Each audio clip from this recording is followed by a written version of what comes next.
The sun was already setting when Dr. Sarah Chun wiped the sweat from her face and looked at the strange readings on her scanner. She had been working in the Sahara Desert for 3 weeks now, leading a team that was looking for oil deposits deep underground. But what her machine was showing her made no sense at all. "This can't be right," she said to herself. Tapping the screen with her finger, her assistant Mark walked over carrying a water bottle. "What's wrong, Dr. Chun?" Sarah showed him the scanner. "Look at this. There's something huge down there, about 200 feet below us, but it's not rock or oil. It's metal." Mark looked at the green lines on the screen. "Maybe it's an old mine or something?" "No," Sarah shook her head. "This is different. The metal is too pure, too organized, and look at this." She pointed to another reading. "It's giving off a very weak energy signal, almost like it's sleeping." The next morning, Sarah called her boss back in Cairo. Dr. Hassan was not happy about the delay in the oil survey. But when Sarah sent him the scanner data, he became very interested very quickly. "Don't touch anything," he told her over the radio. "I'm sending a bigger team. This could be important." 3 days later, trucks arrived carrying equipment Sarah had never seen before. Men in military uniforms came with them, along with scientists from universities around the world. They set up a camp around the spot where Sarah had found the readings. A tall man with gray hair introduced himself as Colonel Morrison from the American military. "Dr. Chun, you may have found something that changes everything we know about history." They started digging carefully, using machines that could move sand without damaging whatever was underneath. After 2 days of work, they found it. It was smooth, dark metal that looked like it had been made yesterday. The surface was perfect, with no rust or scratches. Strange symbols were carved into it in patterns that looked almost like writing, but not like any language anyone had ever seen. "How old do you think this is?" Sarah asked Dr. Williams, an expert on ancient objects. Dr. Williams ran his hand along the metal surface. "The sand around it suggests it's been here for at least 50,000 years, maybe more, but this metal, it looks brand new." As more of the object was uncovered, its shape became clear. It was long and smooth, like a giant bullet or a ship. The front end was pointed, and there were what looked like windows along the sides. Though they were dark and showed nothing inside, Colonel Morrison spoke quietly into his radio. Within hours, more military trucks arrived. Soldiers set up a fence around the dig site and put up signs that said, "Danger, gas leak, stay away." Anyone who came near was told to leave immediately. Sarah was allowed to stay because she had found it, but she had to sign papers promising never to talk about what she saw. The military called the project Lazarus. Dr. Petrov, a Russian scientist who studied metals, was amazed by what they found. "This material doesn't exist on Earth," he told the team during a meeting in the command tent. "It's stronger than anything we can make, but it's also lighter than aluminum. And it seems to repair itself." "What do you mean, repair itself?" Sarah asked. Dr. Petrov showed them a small sample he had carefully removed. "Watch this." He made a tiny scratch on the metal with a diamond tool. Everyone watched as the scratch slowly disappeared, leaving the surface perfect again. After a week of careful digging, they uncovered the entire object. It was enormous, as big as a Navy ship, but shaped like nothing humans had ever built. The surface was covered in those strange symbols, and there were several dark windows along the sides. "It's definitely a ship," Colonel Morrison said, studying photographs of the whole thing. "But not like any ship we know. And if Dr. Williams is right about how old it is, then someone was building advanced spacecraft when humans were still living in caves." The most interesting discovery came when Dr. Chun's team found the entrance. It was a circular opening on the bottom of the ship, sealed by a door that looked like it was made from the same strange metal as the rest of the ship. "Should we try to open it?" asked Dr. Martinez, the team's engineer. Colonel Morrison was quiet for a long time. "We need to be very careful. We don't know who built this or why they came to Earth. They might have left it here for a reason." That night, Sarah couldn't sleep. She walked around the camp, looking at the shape of the ship under the bright work lights. It was beautiful and a way that made her feel small and amazed at the same time. Couldn't sleep either? Sarah turned and saw Dr. Williams walking toward her with a cup of coffee. I keep thinking about who built this, Sarah said. They came to Earth so long ago. Where did they come from? Where did they go? Dr. Williams nodded. And why did they leave their ship here? Was it broken? Were they escaping from something? The next day brought the biggest surprise yet. Dr. Martinez had been studying the door with his instruments when he made an amazing discovery. There's power inside this thing, he announced to the team. Very low levels, but it's definitely active. After 50,000 years, this ship still has power. Colonel Morrison immediately called for more security. If this thing is still active, we need to be ready for anything. Dr. Cheen suggested they try to communicate with the ship before opening it. Maybe we can learn something about it without going inside. The team set up computers and radio equipment around the ship. They tried sending simple mathematical signals, music, and even pictures. For 3 days, nothing happened. Then, on the 4th day, something changed. Dr. Martinez was checking his instruments when he noticed the power readings inside. The ship had increased slightly. It's like something woke up in there, he told the others. That evening, as Sarah was reviewing the day's data, her computer screen flickered. For just a moment, she saw symbols that looked like the ones carved on the ship's surface. Then the screen went back to normal. Did anyone else see that? She called out, but everyone else was busy with their own work. Colonel Morrison gathered the team that night. We've learned what we can from the outside. Tomorrow, we're going to try to open that door. Sarah felt both excited and afraid. After 50,000 years of waiting in the desert sand, the alien ship was about to give up its secrets. But she wondered if humanity was ready for what they might find inside. As she lay in her tent that night, Sarah thought she heard a very quiet humming sound coming from the direction of the ship. When she listened carefully, it sounded almost like the ship was breathing, as if it was slowly waking up from a very long sleep. The discovery that would change everything for humanity was just beginning.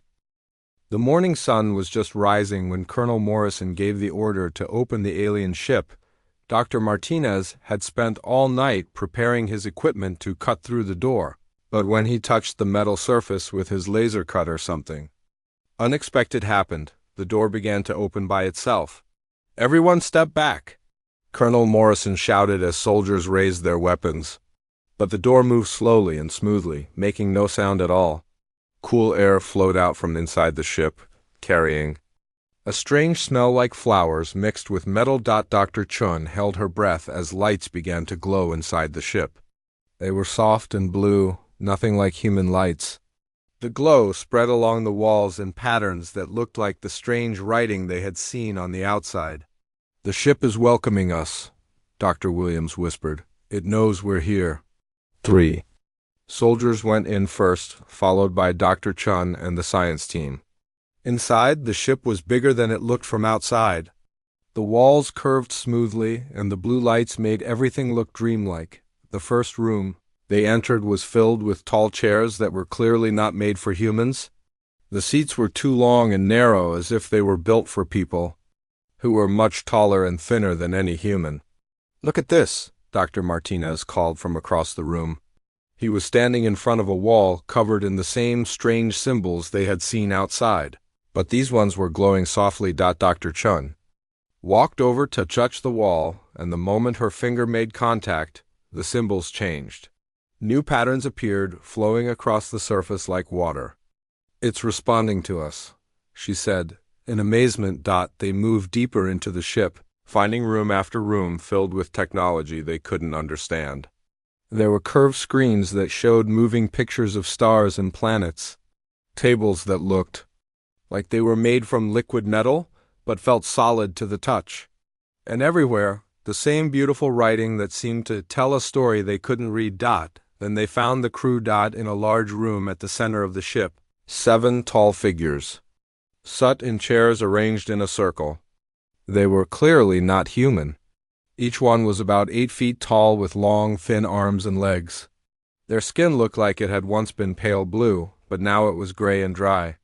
Their heads were larger than human heads, with big eye sockets that were now empty, but the most amazing thing about them was their bones. Where human bones were white, theirs looked like crystal, glowing faintly even in death. "They've been dead for thousands of years," Dr. Williams said quietly, "but their bodies haven't decayed. The air in this ship must have preserved them." Dr. Chen noticed that each of the alien beings wore a thin band around their forehead. The bands were made of the same metal as the ship and had tiny lights that were still glowing. "I think these might be some kind of computer," she told Dr. Martinez. Like they were connected to the ship even when they were alive. As the team studied the alien crew, they heard a new sound. It was like music, but made of electronic tones instead of instruments. The sound seemed to come from everywhere at once. "The ship is trying to talk to us," Dr. Petrov said, "but we don't understand its language." They spent the rest of the day exploring the ship and taking pictures of everything they found. The more they saw, the more amazing it became. The aliens had technology that seemed like magic. Rooms that could change their size. Materials that could become hard or soft depending on what was needed. And computers that seemed to think on their own. That night, back at the camp, Dr. Chun couldn't stop thinking about what they had found.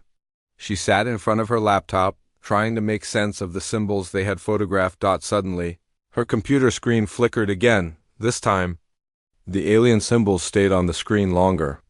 And slowly, underneath each symbol, English words began to appear. "Hello," read the first word. Dr. Chun's heart began beating fast. "Dr. Martinez," she called. "Come here quickly." Dr. Martinez ran over and stared at the screen. More words were appearing. "We have been to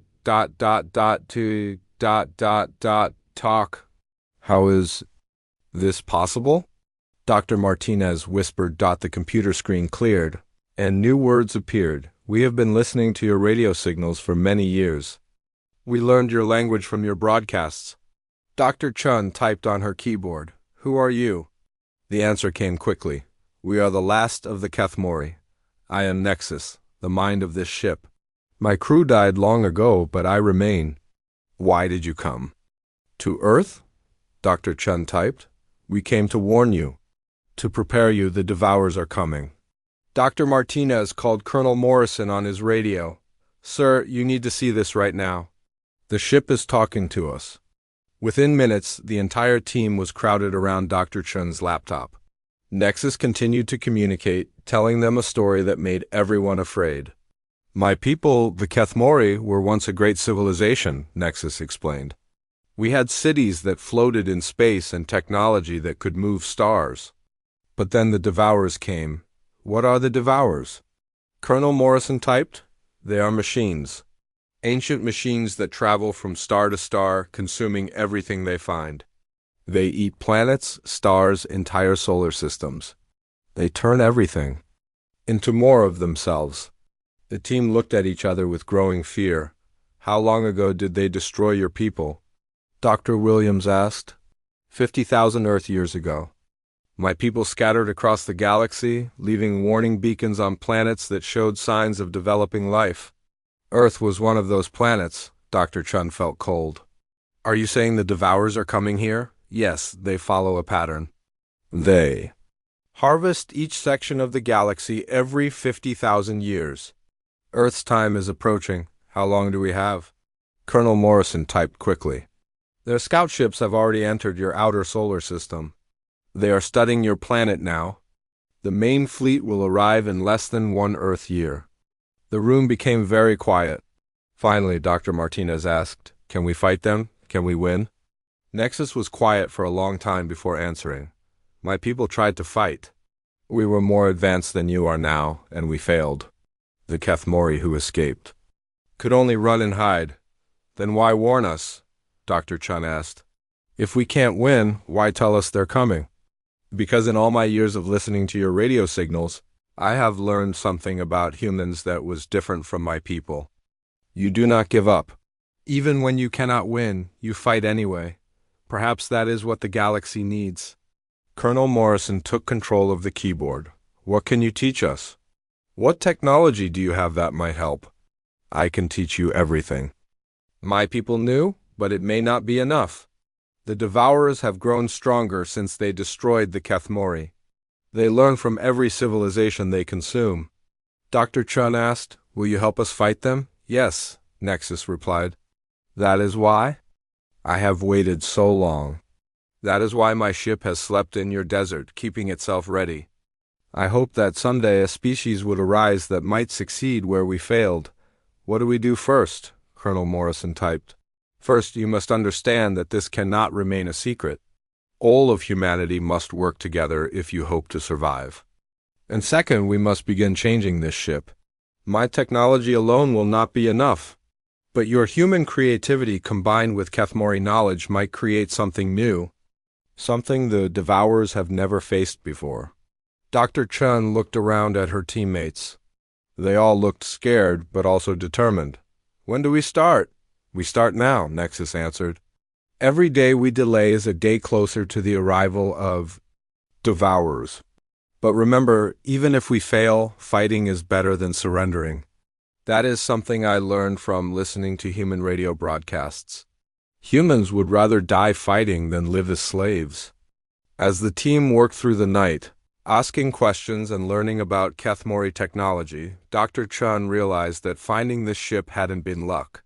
Nexus had been calling to them somehow, drawing them to this spot in the desert. Humanity's greatest challenge was coming, but they wouldn't face it alone. 3 weeks after the discovery of Nexus, the small camp in the Sahara Desert had become a massive military base. Planes landed every hour bringing scientists, engineers, and military leaders from every major country on Earth. The secret was too big to keep hidden for long. Dr. Chun stood in the command center, watching screens that showed world leaders arguing in emergency meetings.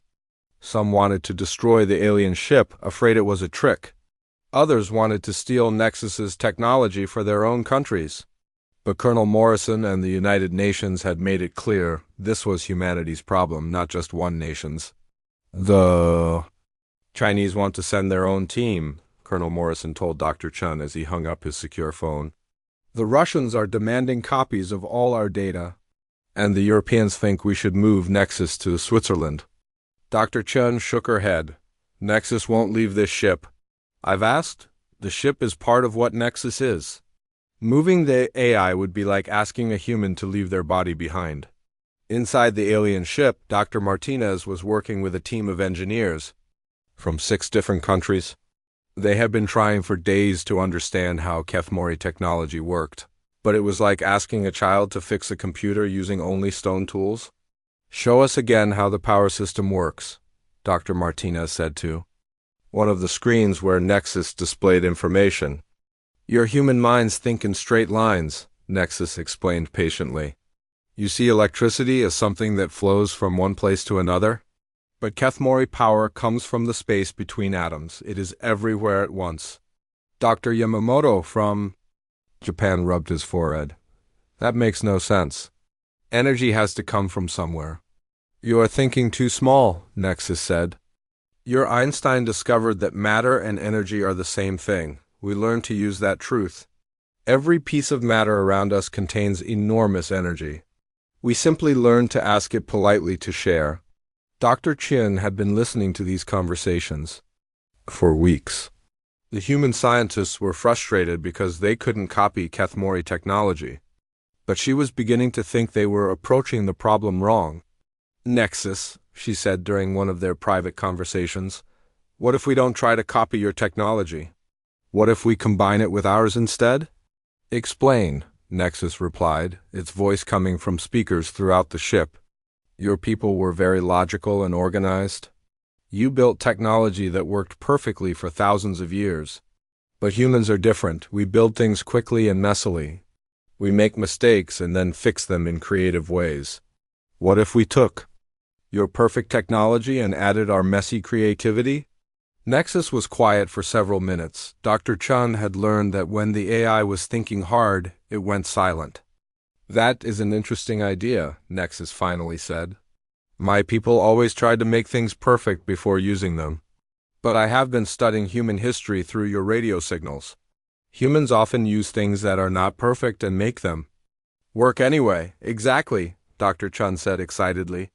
You have materials that repair themselves and energy that comes from nowhere. We have nuclear bombs and computer viruses and duct tape. Maybe together we can build something neither of our people could build alone. The first experiment was small. Dr. Martinez took a piece of Kethmori metal and attached it to a human computer chip. According to everything they knew about technology, it shouldn't work. The alien metal used energy in ways human electronics couldn't understand, but it did work. Not only did it worked better than either piece should have been able to work alone. The computer chip became 100 times faster, and the alien metal began showing human-style data on its surface. This is impossible, Dr. Petrov said, staring at the readings. The alien metal is learning to think like a human computer, and the human chip is processing information in ways that should require a supercomputer. Within days, every major government had teams working on human-alien technology combinations.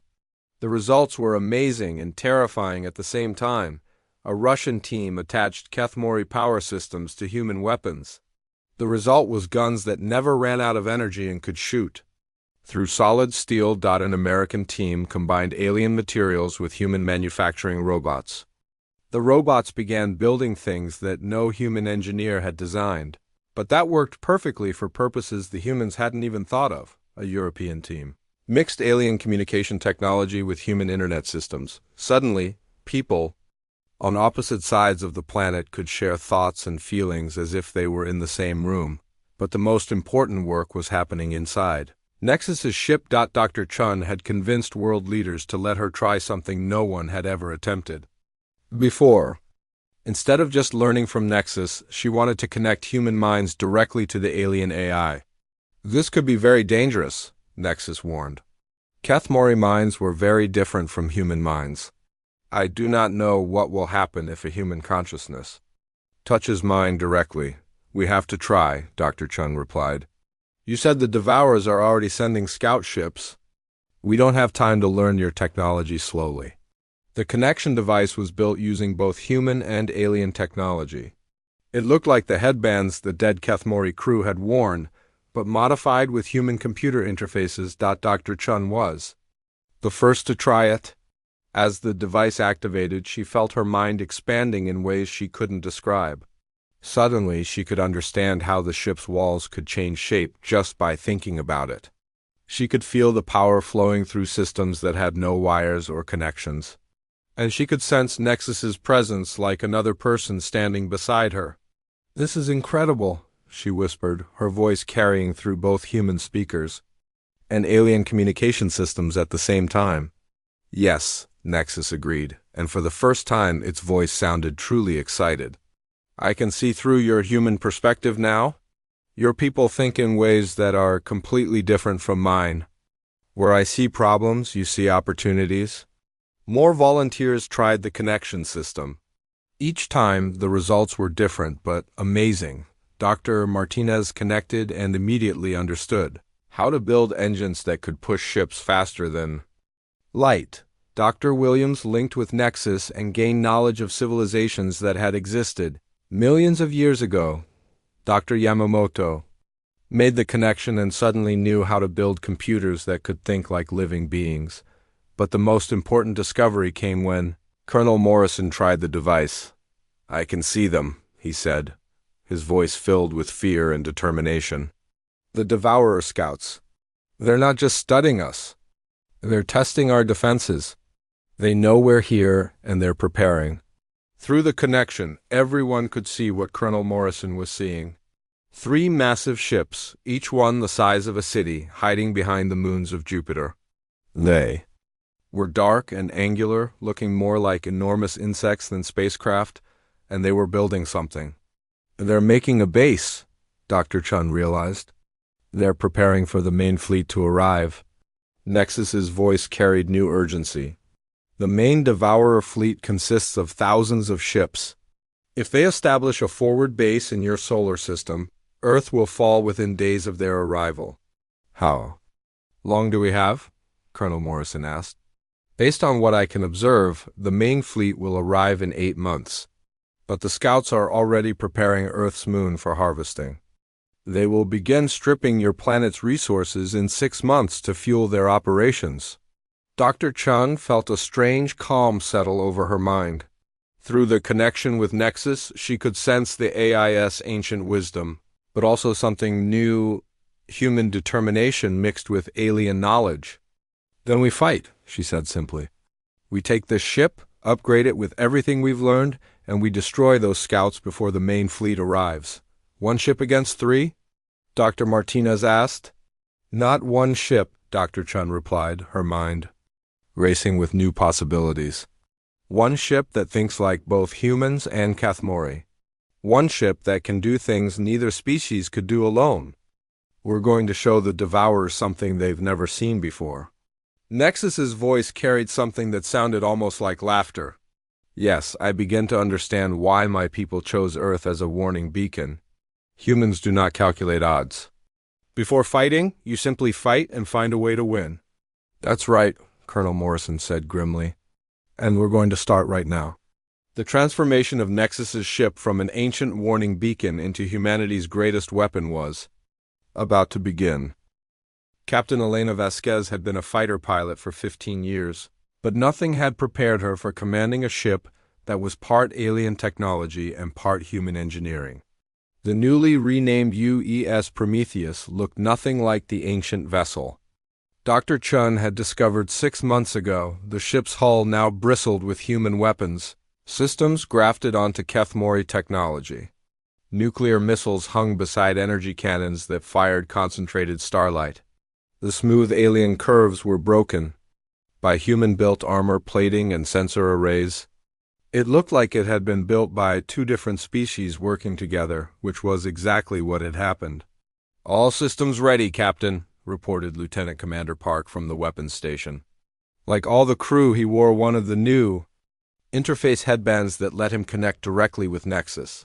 Half of his console showed human readouts, and half displayed flowing alien symbols that somehow made perfect sense to him now. Captain Vasquez touched her own headband and felt Nexus's presence join her thoughts. The AI's consciousness was different now, too. Months of working with humans had changed it, made it less formal and more flexible. Nexus, what's the status of the Devourer Scouts? She asked. They have completed their base on Earth's moon, Nexus replied, its voice echoing both in the ship's speakers and directly in her mind. The harvesting will begin in 72 hours. If we do not stop them now, they will strip Earth's oceans and atmosphere to fuel their war machines. Through the ship's new hybrid sensors, Captain Vasquez could see the 3 Devourer ships clearly now.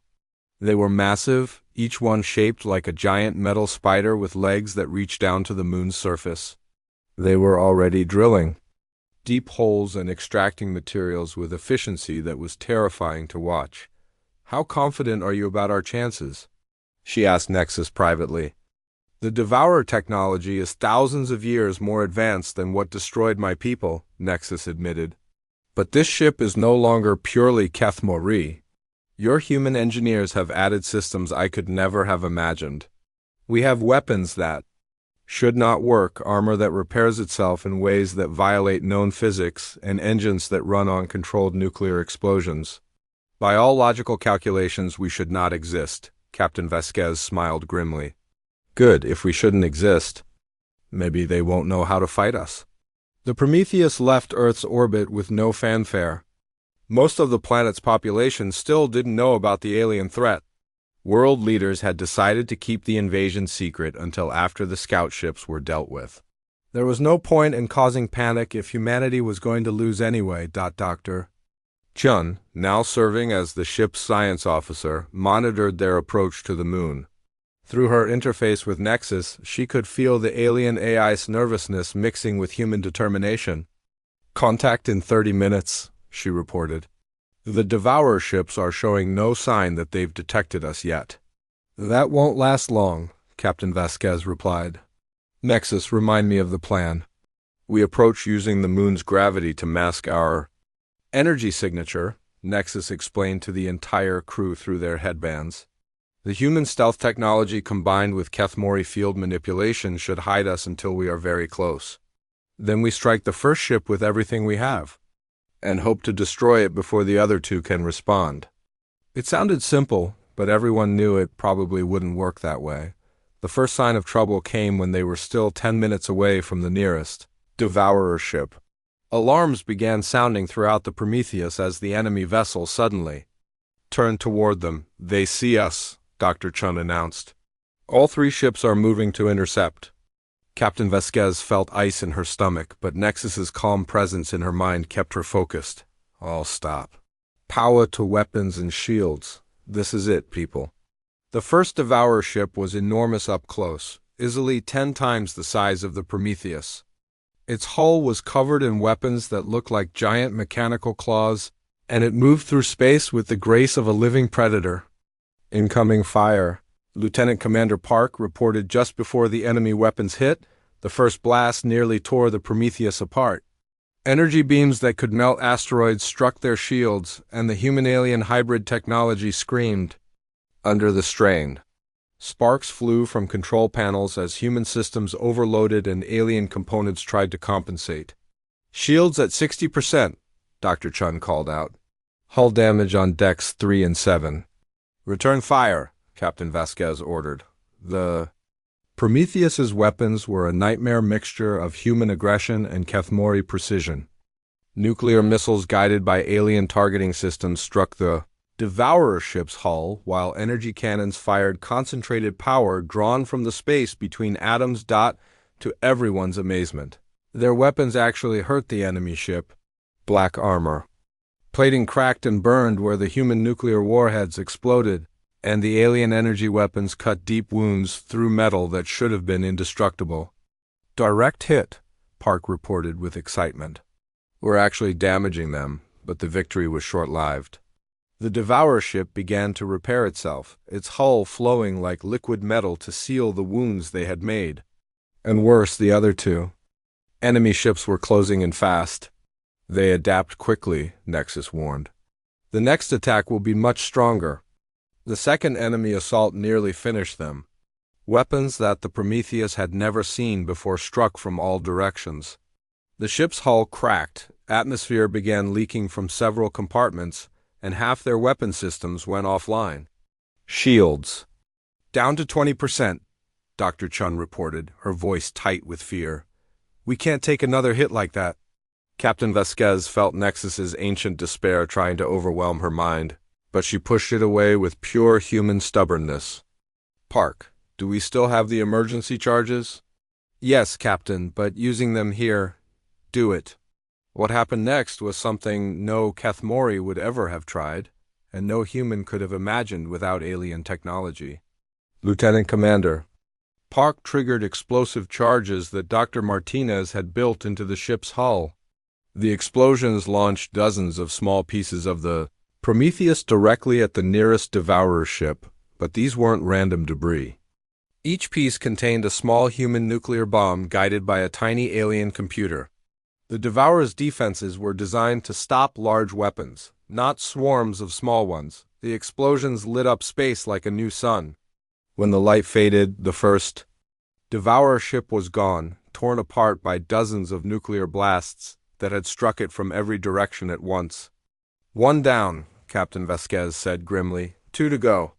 But the remaining Devourer ships had learned from watching their companion die. They began firing weapons that the Prometheus couldn't even identify, beams of energy that seemed to twist space itself. "Evasive maneuvers," Captain Vasquez ordered, but the alien weapons followed them no matter how they turned. That was when Dr. Chun had an idea that was completely insane. "Captain, what if we ram them?" "What?" "The hull armor is partly self-repairing. Kethmori metal. If we hit them fast enough, we might survive the impact. And they won't expect a ramming attack from a ship this small." Through the interface, Captain Vasquez could feel Nexus's shock at the suggestion. "That is not a logical tactic," the AI protested. "Exactly," Captain Vasquez replied. "They won't see it coming." She turned the Prometheus directly toward the nearest Devourer ship and pushed the engines to maximum power. The ship accelerated to speeds that should have torn it apart, but the alien-human hybrid technology held together through pure stubbornness. The impact was tremendous. The Prometheus struck the Devourer ship like a bullet fired from a gun, its reinforced hull cutting deep into the enemy's side. Both ships spun wildly through space, locked together in a deadly embrace. "Fire everything," Captain Vasquez ordered at point-blank range. The Prometheus unleashed every weapon it had directly into the Devourer ship's interior. Nuclear missiles exploded inside the enemy's hull while energy cannons melted vital systems. The Devourer ship tried to return fire, but its weapons couldn't target something that was literally inside it. The second enemy ship died in a cascade of explosions that lit up the lunar surface. The third Devourer ship, seeing both of its companions destroyed by tactics it couldn't understand, began to retreat toward the outer solar system. "Let it go," Captain Vasquez decided. "It's running back to warn the main fleet." "Should we pursue?" Park asked. "No, we're barely holding together as it is. And besides, I want that ship to tell the main fleet what happened here. I want them to know that Earth isn't going to be an easy target." As the Prometheus limped back toward Earth, its hull scarred and half its systems offline, Captain Vasquez felt Nexus's amazement through their mental link. "I have never seen anything like that," the AI said. "My people fought the Devourers with logic and precision, and we lost. You fought them with nuclear explosives and ramming attacks, and you won. We got lucky," Captain Vasquez replied. "No," Nexus said firmly, "you fought like humans. And for the first time in 50,000 years, the Devourers retreated from a battle. The main fleet will know that Earth is defended by something they have never encountered before." Dr. Chen looked at the readings from their sensors. "The third ship is definitely heading out of the solar system, but it's broadcasting constantly as it goes, calling for reinforcements," Captain Vasquez realized.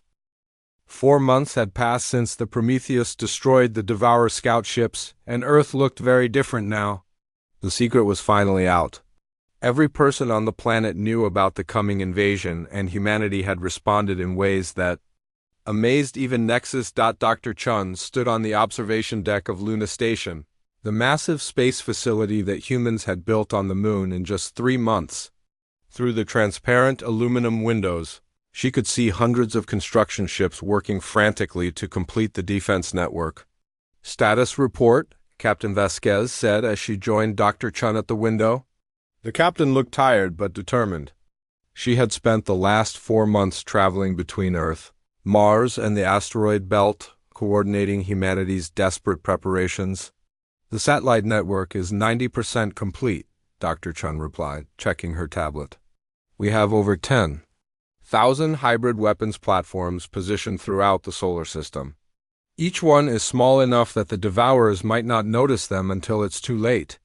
Through her mental link with Nexus, Dr. Chun could feel the AI's constant amazement at what humans had accomplished. Where the Kethmori had tried to build a few perfect ships to fight the Devourers, humans had built thousands of imperfect but deadly weapons.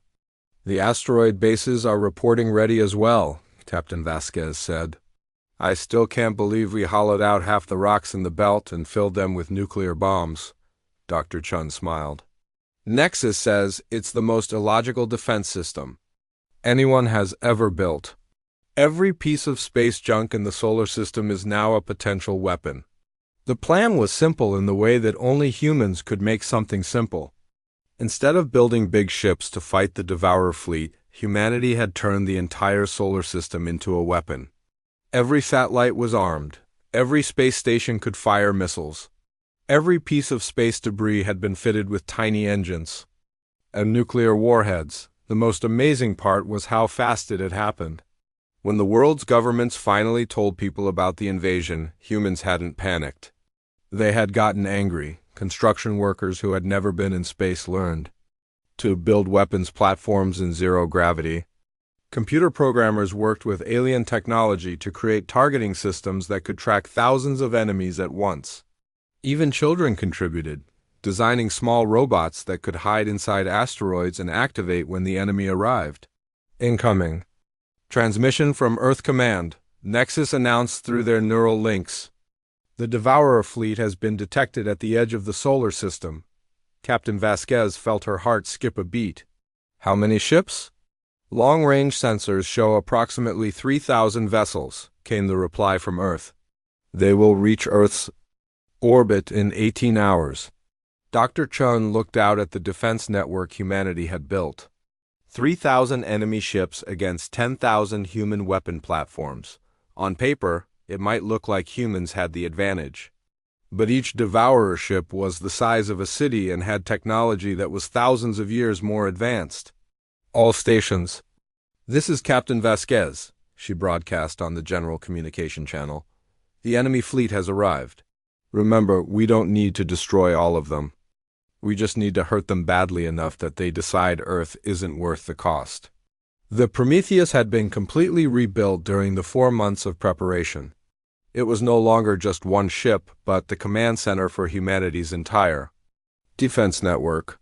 Through quantum communication links, Captain Vasquez could coordinate with weapon platforms from Mercury to Pluto. Nexus, what do you think our chances are? Dr. Chun asked privately. By all logical calculations, we should lose, Nexus replied. The Devourer fleet is much larger than the one that destroyed my people, but humans do not fight logically. You fight with emotion and creativity and stubbornness. Perhaps that will be enough. The first sign of the enemy came 16 hours later. Long-range sensors detected massive energy signatures moving through the outer solar system faster than anything should be able to travel. They're not slowing down, Dr. Chun reported. From the sensor station. They're coming straight for Earth at maximum speed. Good, Captain Vasquez said grimly.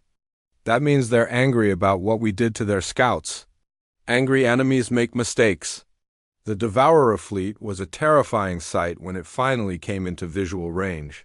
3,000 ships of various sizes, all dark metal and sharp angles, moving in perfect formation. They looked like a swarm of mechanical locusts descending on a helpless planet, but Earth was far from helpless. All stations, weapons free, Captain Vasquez ordered. Let's show them what humans can do. The first attack came from the outer defense ring near Pluto. Hidden weapon platforms that looked like chunks of space rock suddenly activated, firing nuclear missiles and energy beams at the approaching fleet. The Devourers returned fire immediately, their advanced weapons vaporizing dozens of human platforms in seconds. But for every platform they destroyed, 10 more opened fire from different directions. They're confused, Dr. Chun reported with excitement. Their formation is breaking up. They expected to fight ships, not an entire solar system. The battle moved inward as the Devourer fleet pushed toward Earth. At every step, they faced new attacks from directions they couldn't predict. Asteroids suddenly sprouted weapons and began firing. Space stations that looked abandoned came to life and launched swarms of missiles. Even pieces of space junk turned out to be disguised bombs. Enemy casualties are mounting, Nexus reported. They have lost approximately 400 ships, but they are adapting to our tactics. The adaptation was frightening to watch. The Devourer ships began firing at everything, destroying random asteroids and space debris just in case they contained weapons. Their advance slowed, but it didn't stop by the time the fleet reached Mars. Humanity had lost half of their outer defense platforms, but the Devourers had lost nearly a third of their ships to attacks they couldn't have predicted. Inner defense. Ring, prepare for final engagement, Captain Vasquez ordered. The space around Earth and the Moon was where humanity had concentrated their strongest defenses. Luna Station bristled with weapons that combined human nuclear technology with Kethmori energy systems. The Prometheus waited with 100 smaller ships that had been built using hybrid technology, but the most dangerous part of the defense was invisible. Activate the minefield, Dr. Chin ordered. Throughout the space between Earth and Mars, millions of tiny robots that had been floating silently suddenly came to life. Each one was no bigger than a baseball, armed with a small nuclear charge and guided by simple artificial intelligence. The Devourer fleet ran into the minefield at full speed. Explosions lit up space like fireworks as thousands of the small robots sacrificed themselves to damage the giant enemy ships. Direct hit on their command vessel, Dr. Chun reported. The robot swarm penetrated their shields, but the Devourers were learning. Their remaining ships began firing in all directions, creating walls of energy that vaporized the robot minds before they could get close. "They're breaking through," Captain Vasquez realized. "All ships engage at close range." The final battle was fought in the space between Earth and the Moon, with the planet itself as the prize. The Prometheus led humanity's small fleet against the remaining Devourer ships in a fight that was as much about courage as it was about technology. Human ships darted between the massive enemy vessels like insects attacking giants. They used ramming attacks, surprise nuclear explosions, and weapons that fired everything from plasma beams to modified garbage. Nothing they did should have worked against technology so advanced, but somehow it did. The key moment came when the largest Devourer ship, easily the size of Manhattan, broke through the inner defenses and began heading directly for Earth. "I'm going after it," Captain Vasquez announced. "That's suicide," Dr. Chun protested. "Maybe, but if that thing reaches Earth, it's over for everyone."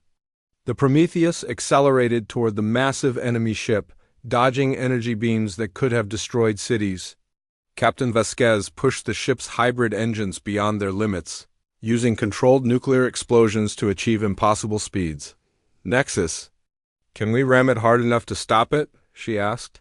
"The probability of survival is less than 5%, Nexus calculated.